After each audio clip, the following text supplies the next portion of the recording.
Hey there fellow Planeswalkers, this is Steve for Collector Mania, and we're continuing on with cards for Commander Core Set 2019.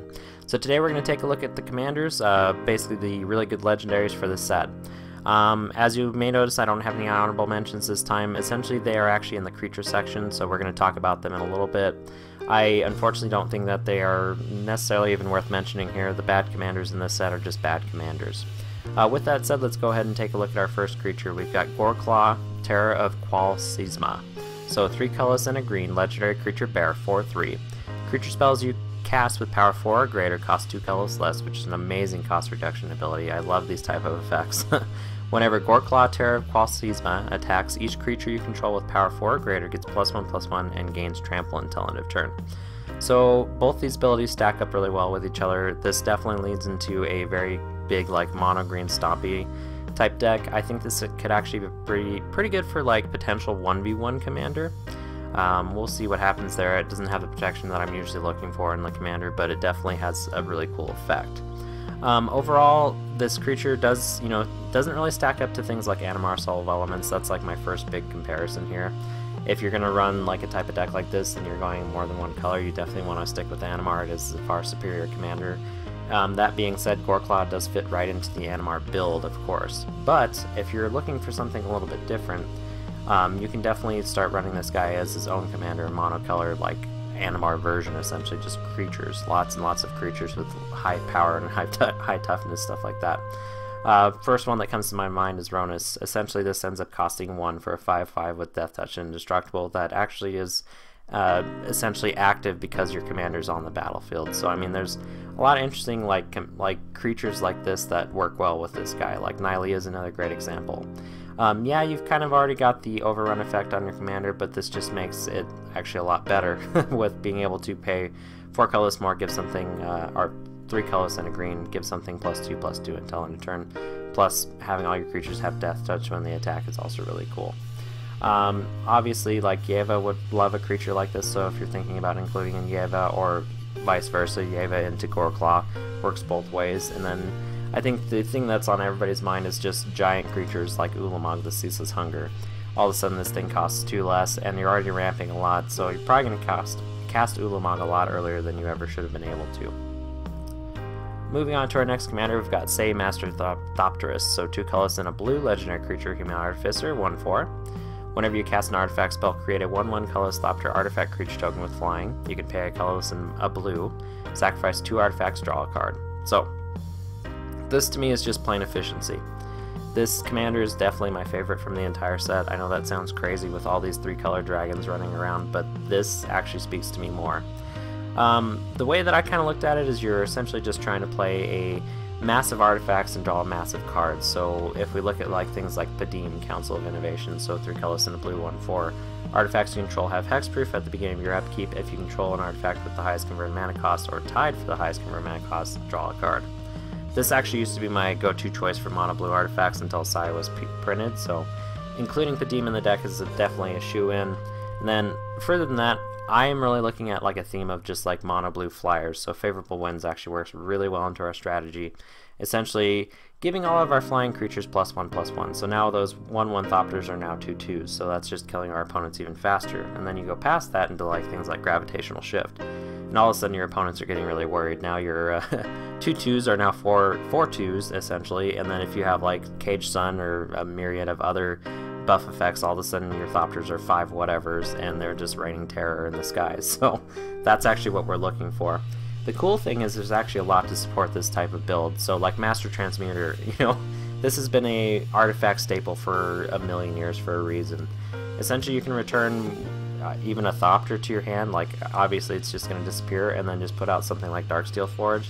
And then if you happen to be returning something like, I don't know, Spine of a Shah or something like that to your hand, you can actually just recast it, get another Thopter to sacrifice, so on and so forth. Just an amazing, like, I guess, synergy there. And then once again we get into things like Thopter's Spy Network. So it's funny how many like enchantments actually support this commander. So this being one of the good examples, Efficient Construction being another good example, that it just creates a bunch of colorless Thopters. Like imagine having these 2 on the battlefield together. And then all of a sudden also you've got Sharding Sphinx as well. So you're creating 3 1/1 Thopters every artifact you play. Like that is just extremely impressive and very overpowering.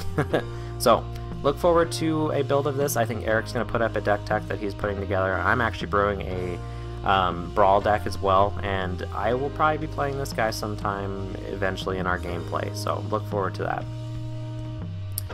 Next up, we've got my next favorite commander, and that's Lathliss, Dragon Queen. Once again, kind of crazy thinking about all the multicolored dragons, but I'm really looking at the monocolor creatures of this set and really enjoying them. So 4 colorless, 2 red, legendary creature dragon, 6/6 flying. Whenever another non-token dragon enters the battlefield under your control, create a 5/5 red dragon creature token with flying. Then you can pay a colorless and red dragons you control get +1/+0 until end of turn. Amazing abilities. You know, giving your entire team our fire breathing is just ridiculous. You can finish people off pretty quick with that. This, on its own, is not a terrible commander. It's actually pretty amazing, but I think it'll be more of one that just shoes into a lot of decks, unfortunately. I would really love to build, or like see a lot of like monocolor red dragon builds with this commander at the helm, but like I said, I think it's going to fit into a few more strategies the other way. So like, you know, the Dragon, so on and so forth. Even like I've been looking at it for like Bladewing the Risen. I think this is a great fit for that type of deck. Really good comparison here. We've got Utvara Hellkite, so 6 colors, 2 red, flying. Whenever a dragon you control attacks, create a 6/6 red dragon creature token with flying, and then of course it's a 6/6 itself. Essentially in this type of build you're looking at just amassing a giant presence of tokens and just finishing your opponents off with giant flying red tokens. So very similar to our last build, except for a little bit more like aggressive. Let's see here. Also, you know, just another example of something that can create tokens for you. We've got Skyline Despot, yeah. 5 colors, 2 red. Whenever Skyline Despot enters the battlefield, you become the monarch, so that's essentially lets us draw a card at the beginning of the end step if we are the monarch. At the beginning of your upkeep, if you're the monarch, put a 5/5 red dragon creature token with flying on the battlefield, so it rewards you for essentially protecting that monarchy. Obviously a strategy here is like Dragon Tempest, Warstorm Surge, Popharos, any of those type of effects where you just get to deal damage to your opponents for the amount of dragons you can, you know, like bring into the battlefield. Especially with something like Lathliss, I mean, you're essentially casting any of your big dragons and then getting the benefit of another 5/5 dragon, which is exactly what we want to do. Next up, we've got Arcadius the Strategist. So, if you haven't seen it yet, we actually have a full deck tech on this already up and going. It's a really cool video. I actually like a lot of the, I guess, cards that I ended up digging up in my research for building this deck. With that, Arcadius is a 1 colorless Bant legendary creature, Elder Dragon, 3/5, Flying Vigilance. Whenever a creature with Defender enters the battlefield under control, draw a card. Each creature you control with Defender assigns combat damage equal to its toughness rather than its power, and it can attack as though it didn't have Defender. So, this is most like the most popular commander out of the entire set, I would probably say. A lot of people went crazy, and Wizards did a really good job spoiling this one really late because a lot of people lost their minds as soon as they saw it once again. Love the artwork, love everything about this card. I would generally gravitate towards this, but I think, like I said, a lot of people are going to be building it already. It's going to be really hard to get the cards, and I really don't want to sit down, you know, and have like 4 Arcadius decks. Like, that's just going to be, oh gosh, you know. So I'll let everybody else kind of brew it up first, and then maybe someday I might build it as like a secondary deck and, I don't know, have it on the shelf just for fun. So anyway, cards that fit into the strategy, obviously like Assault Formation, so a colorless and a green, each creature you control assigns combat damage equal to its toughness rather than its power, so just kind of doubling up on our commander's effects. Then you can pay a single green, target creature with Defender can attack this turn as though it didn't have Defender. Then 2 colorless and a green creatures you control get +0/+1 until end turn, which is basically everything we want it to do. There are some other really big cards in here, like there's a lot of one-sided board wipes, which I really like. If you think about Slaughter the Strong, so a colorless 2 white, each player chooses any number of creatures he or she controls with total power 4 or less, then sacrifices all the other creatures he or she controls. I really like this one. This is probably my favorite out of all of them because it says sacrifice instead of destroy, so you're going to catch a lot of your opponents off guard with like their Avacyn's out. You know, they can't keep an Avacyn obviously because it's got total power 8, so they can't keep that. It shouldn't affect us at all. Really, we'll probably just keep our commander in all of our walls, or maybe a few of our stray like rogue creatures that actually have power, which shouldn't be very many, to be honest. So yeah, really interesting. Like I said, there's like 3 or 4 of them, like just one-sided board wipes that work really well into our favor. And then past that, there's Siddharkonda. I actually forgot to put this guy in my deck tech, so I guess spare me. I'm sorry, I completely forgot about this guy. Definite include in the deck, essentially 2 colors, a green and a white, 2/5 flanking, which is a very old ability. If you're not familiar with it, I'd recommend you read it. Creatures your opponents control without flying or reach can't block creatures with power 2 or less, so essentially making a lot of our creatures unblockable. Another comparison to this is like Umezawa. I actually included that in my deck tech, and that's an amazing ability as well. So just including both these, essentially you're going to have one of them out at some point, and all of your creatures aren't going to be able to be blocked, and your opponents are going to be cursing you out, essentially. So next up we've got Chromium, the Mutable. So 4 colorless, and then Esper, Flash. This spell can't be countered, Legendary Dragon, like I said, I forgot to say that. Flying, discard a card until end of turn. Chromium Mutable becomes a human with base power 1/1, loses all abilities, and gains hexproof. Can't be blocked this turn. So, a lot of people are looking at this as a very strong Voltron build, and I think that's actually, I mean, it's a pretty good strategy. I am not that big of a fan of Voltron for the most part. There are a few commanders that speak to me as far as like Earl and stuff like that that really fit into that strategy. I'm not sure if Chromium is quite there, but just to like explore the concept, like we've got things like SRAM, of course, we've got Pure Steel Paladin, so these all, you know, obviously fit into our colors, and then of course just a bevy of very good, you know, like equipment, like Sword of Feast and Famine, all the swords, GT, so on and so forth. There's a million of them. I think as far as you've played Commander, you've probably seen pretty much all of them. Where I would go with this, well, and then of course Enchantress builds as well, so like Steel the Godhead and any of those auras that you can stick on this guy, and just, you don't really care about flipping it into a human, you know, at some point, because it still has like a big power and toughness because of all the stuff that you've stuck on it. But where I would really go with this, and I'm still brewing this up and looking to do a deck tech here pretty soon on it, is more of a Esper control, where Chromium is just our finisher essentially, and we just want to play him late game and like just whack somebody on the head after most of our opponents have dealt, you know, most of the damage to themselves. We're looking for that finishing blow. So a lot of like board wipes, counter spells, stuff like that, just good old-fashioned Esper control, really.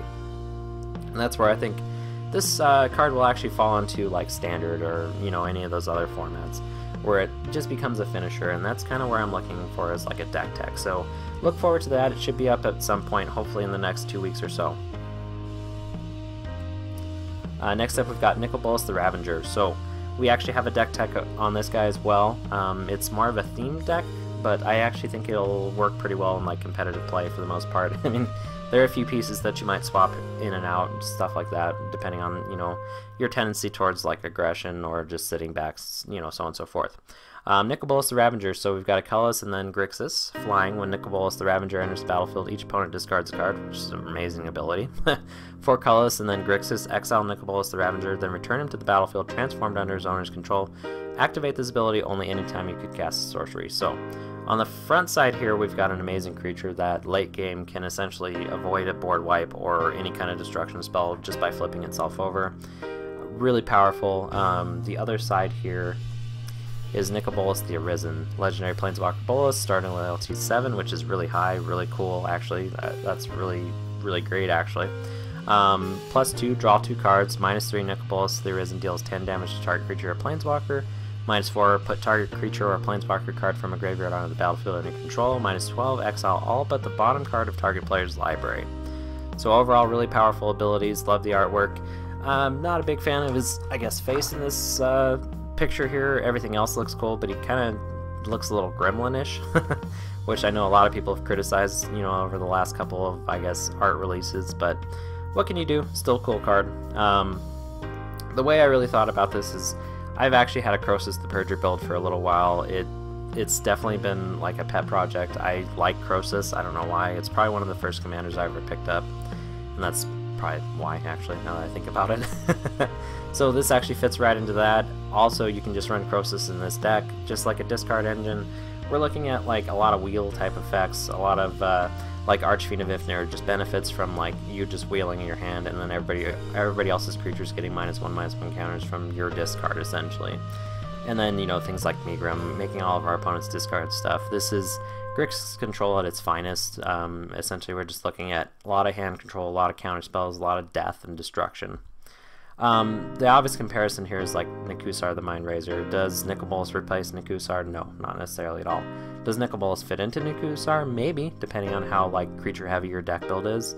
A lot of them are more spell centered, so maybe not so much, but I think Nicol Bolas could be its own thing really, where you're just playing essentially like Grixis Dragon Control, which could be a lot of fun actually. So next up we've got Palladia-Mors, so 3 colors and Naya. Legendary creature Elder Dragon, of course, 6/6, flying, vigilance, trample, so keyword soup. Palladia-Mors, the Ruiner, has hexproof if it hasn't dealt damage yet.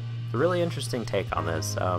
It makes it a little, I guess, fairer in a lot of ways. I mean, if you think about like the comparison here, like Earl the Miststalker, 2 colors and then Naya. Earl the Miststalker can't be the target of spells abilities your opponents control. Earl gets +2/+2 for each aura attached to it. Essentially, I look at Palladia-Mors as a fixed version of this card, because Earl can definitely be a menace.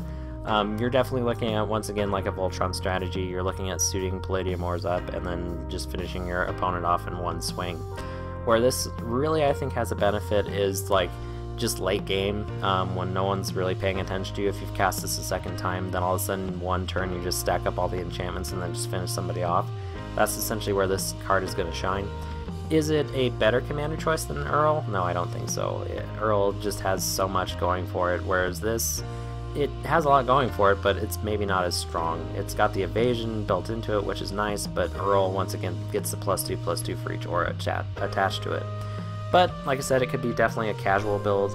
Maybe even like a very slow 1v1 format if you have that at your LGS. Unfortunately, I think this thing would get slaughtered in my meta just because there's so many edict effects. You know, just sacrifice your commander. Oh no, I just paid 6 and it got sacrificed. Some really good cards to include in the deck, like Rancor. Obviously, that's a great, you know, obviously it already has the trample, but the +2/+0 for 1 green isn't bad.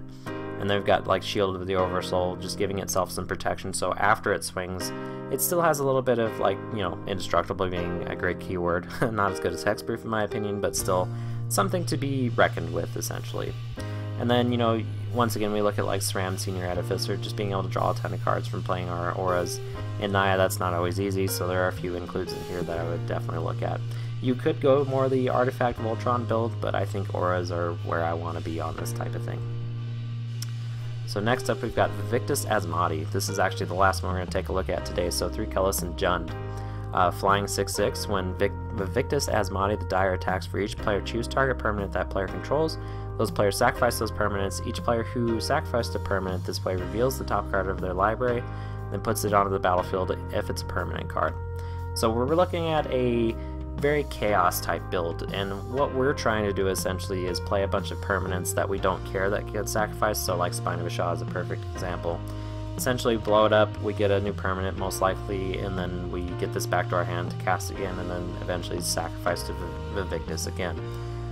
Some other things that I thought about were like tokens, so like From Beyond. Just being able to sacrifice one of our little like spawns and not care about it is really cool, especially since we get to choose the targets for everybody. We can sacrifice what's minimally, you know, not relevant for us, and then super relevant for our opponents, which is something that we definitely want to be doing. And then, you know, like Ophiumancer is another good example of that. But we really want to like benefit from those sacrifice triggers, so Dictate of Erebos is a, you know, good edict effect that will just hit all of our opponents like essentially twice. So we choose like our sacrifice, and then depending on if we're making them sacrifice a creature, which this is the way I would do it. Essentially, you swing at them, you choose your permanent to sacrifice one of your tokens, you choose something that's not a creature on their side, so like an enchantment, an artifact, so on and so forth. Then they end up having to sacrifice that permanent, and then they end up having to sacrifice a creature as well. So that could be a pretty effective strategy, a way to look at it. Also, you know, more benefit for sacrificing stuff, so like Mazarek, Kral, Death Priest. This will actually make our team insane. You know, essentially it's getting, let's see, 1, 2, so 4 triggers every turn, depending on if we have the Dictate or not. That could be even more. Really cool commander. I know a lot of people have been trying to build around this guy for a long time, and I think this is actually a shoe-in fit for this deck. Past that, you know, like Sylvan Library, to kind of reorganize the top of our library if we want to. I know most people just go ahead and just draw all the cards from Sylvan Library, but this could be a way to kind of manipulate what we're doing that's not top, because I know that, you know, obviously top was the obvious answer, but I wanted to branch out and look at something a little bit different. So that concludes essentially our look at the commanders for Core Set 2019. There's, like I said, a lot of really cool creatures here, a lot of interesting builds. Once again, the ones that I haven't mentioned here will most likely be in the creatures section. Like I said, they're just not good commanders, and that sometimes just happens, you know what I mean? So overall, I hope you guys have enjoyed, and look forward to the next video. We will see you there.